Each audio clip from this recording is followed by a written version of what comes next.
Hello, welcome to this special edition. I'm just out here on Sunday and I was pruning my tomatoes because I thought they were looking a little wilted and I wanted to allow some airflow into my plants to help prevent diseases. And I thought this might be a good opportunity to shoot a kind of off the cuff video for y'all. So I'm out here today. Again, this is Sunday after all that rain that we've got. It's a little hot outside, and so I'm just out here pruning my tomatoes. I thought it'd be a great video to show y'all what to do if you're interested in pruning your tomatoes.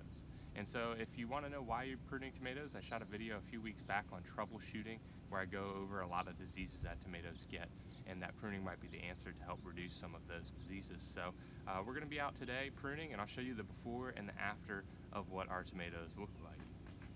So this is a great example of what my tomatoes looked like before I started pruning. I don't know if you can see in the shot, but if I kind of zoom in right here, it's really thick in this area, and this is what I want to prune out. That's an area where diseases are going to start to form, and if you look down low, I don't know if you can see, but you'll see some yellowing of the branches. This is what I want to get rid of and avoid to help prolong the life of my tomatoes.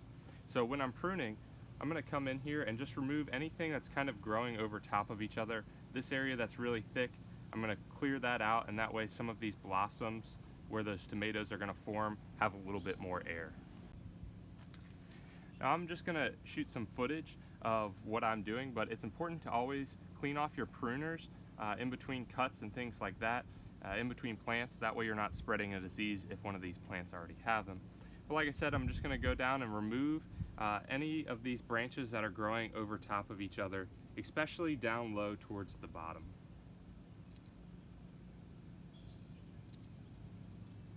And again, you want to make sure that you're removing these. I put them in a 5-gallon bucket that I have off of the set, and I'm going to take those and throw them in the trash. That way, if these do have disease, I'm not going to keep that disease in my garden.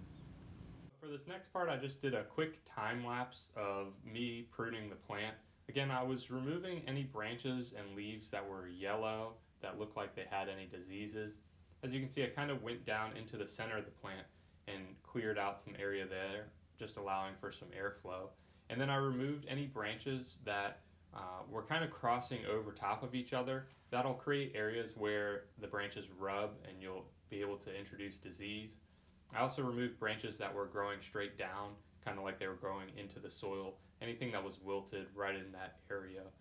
Just kind of trying to clear out that middle area to reduce diseases. One important thing to note is you want to be careful with your pruners. You don't want to touch any part of the plant that you're not going to prune off, because the pruners are really sharp, and tomatoes are pretty soft compared to something like a tree that's got that woody stem. So if you touch the tomato stem with your pruners, you have a chance that you might nick it, and that'll create a part where you can introduce some diseases. But really the goal is just to remove a lot of this foliage, let some more light in. There's no real set amount that you're going for.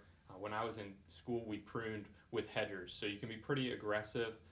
Again, just the goal is just to go in there and clear some stuff out with whatever you're comfortable with, a comfortable amount of pruning for your tomatoes. But that should be your goal when you're in there pruning. Just try to reduce some of that foliage. So then here at the end, I just show a before shot, and then you can kind of see the after shot here. But that's what I was going for, just removing a little bit of foliage. But that's all we have for this special edition. Again, this was just something that I shot this weekend while I was free.